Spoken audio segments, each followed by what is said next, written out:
அங்கு கற்பகம் என்னும் கடவுளின் மெய்யில்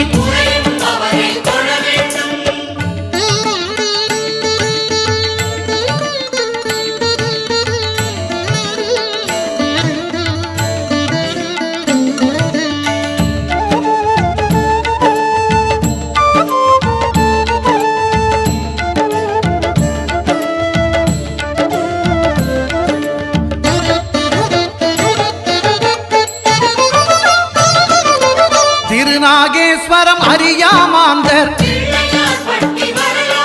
எங்கள் கற்பக பகவான் இடக்கை மேலே திருநாகேஸ்வரம் அறியாமாந்தர் எங்கள் கற்பக பகவான் இடக்கை மேலே பிணிகளை தருகிற பகவான் அவனே மருத்துவம் செய்வான் தெரியா